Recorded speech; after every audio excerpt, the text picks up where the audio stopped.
Okay, today we're going to be looking at writing a story for the First for Schools exam. The first thing we need to do is we need to read the question carefully, and the advice we always give when reading a first certificate question is to read the question again, and then highlight the key words. So let's read this question together. Stories wanted. We're looking for scary stories for our Halloween magazine. You must start with the words, "Not very long ago, my grandfather told me a strange tale." Your story must include the wind and the stairs. Now this is a typical first certificate style question for a story. Very often you're asked to start or to end with some words, which you must include, and then the story asks you to include two ingredients, which you must make reference to those two words. So let's read it again. Stories wanted. We're looking for scary stories for our Halloween magazine. You must start with the words, "Not very long ago, my grandfather told me a strange tale." Your story must include the wind and the stairs. And so now you'd highlight what the key words are in this question. We have to write a scary story, and it's for a Halloween magazine. This tells us that our audience is people of our age and they want to be entertained. That's why they're reading a magazine. So our story must be entertaining. It also must be a scary story. We must start with the words. We must include these words, and we cannot change these words at all, and we must start with them. Not very long ago, comma, my grandfather told me a strange tale, full stop. Do not change the words in any way at all. We also need to include the wind in our story, and we also need to include the stairs in our story.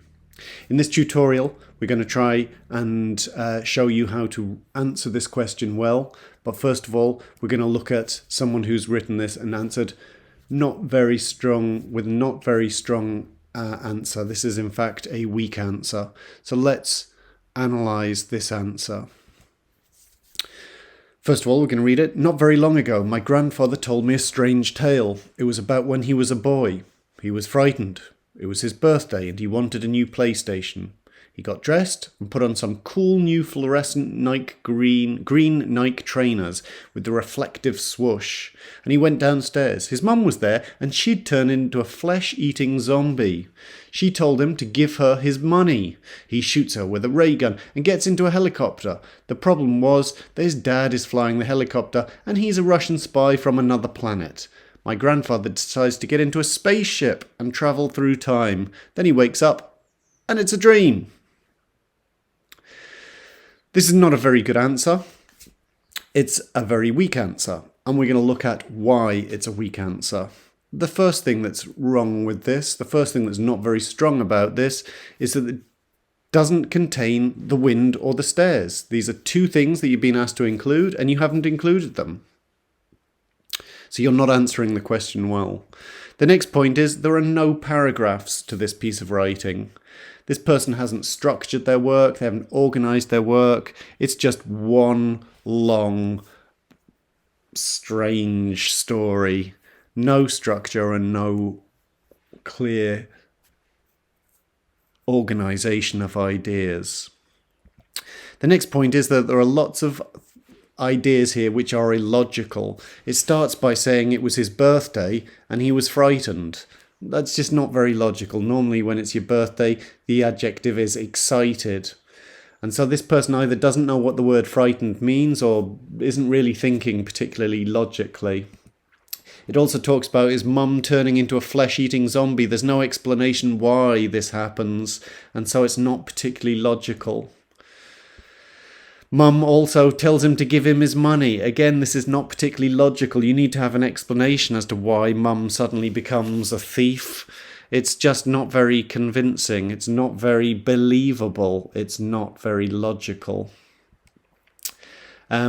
He says that he shoots his mum with a ray gun. Where did this ray gun come from? There was no suggestion that there were guns around, and suddenly he has a ray gun. And then again he jumps into a helicopter. Which helicopter? Where did the helicopter come from?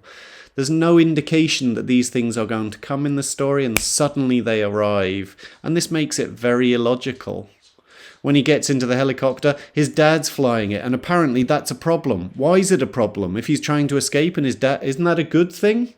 It's just very confusing. And then his dad's a Russian spy, and it says he's a Russian spy, but it says he's from a different planet. Is Russia on a different planet? This is just nonsense. This person hasn't really thought through what they're writing. They're just writing words down with little logical structure. Very little reason. It doesn't make sense. Finally, his grandfather decides to get into a spaceship. Again, which spaceship? This is just illogical. Avoid it. We want to write something which is clearer and more structured. The next point is that this writing has things which is information which is irrelevant. Suddenly he starts giving all of this detail about the colour of the boys' trainers. And this is because this person is not really thinking seriously about what they're writing. This person's probably just excited about some trainers that they want to buy. So there's information in this which is irrelevant. Another point which makes this weak is that this piece of writing is grammatically inconsistent. Inconsistent is the opposite of consistent. Consistent means that something is regular or repeated, common, the same. Here, this piece of writing is grammatically inconsistent in that it starts by using the past tenses. My grandfather told me a story. It was about when he was a boy. He was frightened. So this is good. It starts consistently, starts with lots of past tenses, and then suddenly it changes and starts introducing the present tenses. She turned into a flesh-eating zombie. She told him to give her his money, and then he shoots her with a ray gun, gets into a helicopter, and the problem was. This is grammatically inconsistent and it's a bit confusing. Not only is it confusing, the fact that it's inconsistent and some of the tenses are in the past, some are in the present, makes the examiner think that you don't know really, you don't control the tenses particularly well. You don't know how to use the past tenses all of the time, and so sometimes you use the past tense, sometimes you use the present. This is a bad impression to give the examiner. It makes it look like you don't really know your tenses. When you're writing your story, we'd like you to use the past tenses all the way through your story. Keep it grammatically consistent. Another point to this is a weak ending. When you end with this, he wakes up and it's a dream, this is just too easy. You can say that this is a dream, and that means that everything that you write before is just crazy like a dream. We don't want you to get into this habit. We want you to write things which are logical and believable and make sense. And so we don't want you to end your story with, oh, and it was a dream. Okay, so to summarise, all of the things which are bad about this piece of writing. First of all, it doesn't include the wind or the stairs. Second of all, there's no paragraphs, there's no structure, there's no organisation to this. It's just one long, illogical, irrelevant list of ideas which are unconnected. Zombies, helicopters, spies, spaceships. It's kind of funny. I admit that. I recognise that this is kind of funny. It's kind of funny because it's so terrible. And this is not going to get you a good mark in the first certificate. So avoid illogical, irrelevant writing. Try to use paragraphs. Try to write in a structured way. Try to be grammatically consistent. This person isn't grammatically consistent. Half of it is in the past tense, half of it's in the present. This makes me think that this person doesn't really know how to use the past tenses. And then finally it has a very weak ending. It's all just a dream. All of this craziness is just a dream. Try to avoid this ending. Let's look now at a stronger answer. Go back to the question. Remember that we have to write a scary story. It's for a Halloween magazine. We've got to start with these words. Not very long ago, my grandfather told me a strange tale. It's got to include the wind, and we've got to include the stairs. Not very long ago, my grandfather told me a strange tale. It was about when he was a young boy at school. Every day he used to get up early to take his pet dog for a walk. One morning, in January, he woke very early to the sound of a cold wind blowing through the house. It was still dark, but there was the light of the moon coming through the window. My grandfather couldn't sleep, so he decided to get up and take the dog for its morning walk. He quickly got dressed in the cold and slowly walked downstairs. The stairs made a strange sound with each step. Suddenly, he saw a strange dark shadow race across the bottom of the stairs. "Hello? Is there anyone there?" he asked nervously. There was silence. He was terrified. With each step, his heart beat faster. He got to the bottom of the stairs, and there, in the shadows, was his dog playing with its favourite toy. This is a good story. This is good enough for First for Schools. So let's have a look at what makes this story a good story. The first thing, which is different from the last piece of writing, is it has clear paragraphs. It has a clear structure. It starts with an introduction about when this story happens. It locates the story. It tells you when it's happened in January, that it was dark and there was the moon. It's setting the scene of the story. And then the actual story. He gets dressed, he goes downstairs, he gets frightened, he's terrified. So there's clear paragraphs, the structure, the story is moving forwards to its conclusion. Try to do this. Try to write with clear paragraphs. Try to move your story towards a conclusion. This is a simple, realistic and believable story, and I'm going to tell you a secret. When I had to write this story, I based it on my real life.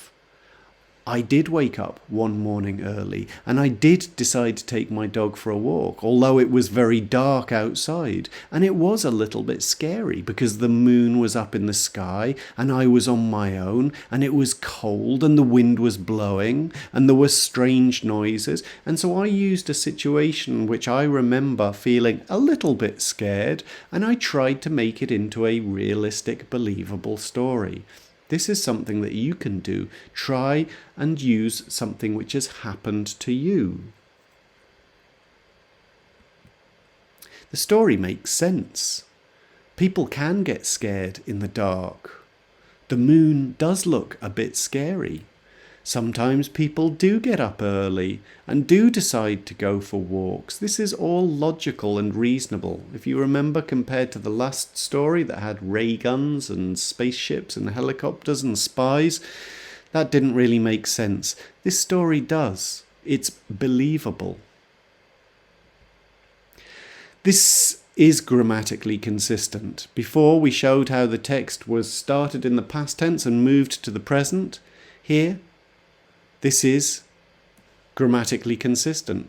It's the past tenses all the way through the story. He told, he was, he used to get up, he woke, it was, couldn't sleep, got dressed, walked downstairs, made a strange noise, saw a strange shadow, asked nervously, there was silence, he was terrified, his heart beat faster, he got to the bottom of the stairs, and there was his dog playing. So this is grammatically consistent. It's past tenses all the way through. And so that's what we want you to try and do when you're writing your stories. There's a good ending to this story. "Hello, is there anyone there?" he asked nervously. There was silence. ... We normally say that for all of your Cambridge exams, you shouldn't use this ... except when you are writing a story and creating suspense. Do not use ... unless you are writing a story and creating suspense. "Is there anyone there?" he asked. There was silence. He was terrified. With each step, his heart beat faster. He got to the bottom of the stairs, and there in the shadows, ... suspense. Was his dog playing with its favourite toy. And so we have this good ending. It builds this sense of fear, and then ends with a strange, surprising ending. We think it's going to be something terrifying, something murderous, but actually it's just his dog. And so this creates a sense of surprise. So this is a good ending. It's his dog that's playing with his favourite toy. There's a good range of descriptive vocabulary in this story. We've got waking to the sound of a cold wind blowing through the house. It was dark, but there was a light of the moon coming through the window. This vocabulary is good descriptive vocabulary. Now, I don't think there's any vocabulary here which we don't know. This is vocabulary which we can use, but it's when used like this, it creates a nice atmosphere. The stairs made a strange sound with each step. This is descriptive vocabulary creating an atmosphere. A strange dark shadow races across the bottom of the stairs. He was terrified. And there in the shadows, nice descriptive vocabulary. Another thing which you can use is to try to use adverbs to make your writing more interesting. So we have early in the morning. Quickly he got dressed, slowly walked downstairs, suddenly. These are nice adverbs to give extra feeling to your writing. And then finally, he asked nervously. Using these adverbs makes your writing more interesting. And then the last thing to try and introduce is a bit of direct speech. Hello, is there anyone there? He asked nervously. Direct speech changes the rhythm of your writing, and so it makes it a little bit more interesting. It can surprise the reader. Try to introduce some direct speech in your writing of stories. So, to summarize, when you've finished, ask yourself, does your story have clear paragraphs? Does it have a realistic, simple story? Does it make sense? Does it have a good ending? Does it remain grammatically consistent? Are you using the same past tenses all the way through? Have you tried to use a range of vocabulary, a good range of vocabulary? Have you tried to include adverbs quickly, slowly, nervously, suddenly? Does your writing use direct speech? Does your writing start with the words which are given in the question? And does it include the words given in the question? If your piece of writing includes all of these features, then hopefully your story for First for Schools is going to be well written. So this has been advice on how to write a story for the First for Schools exam. Thank you for listening. Now it's your turn. Good luck.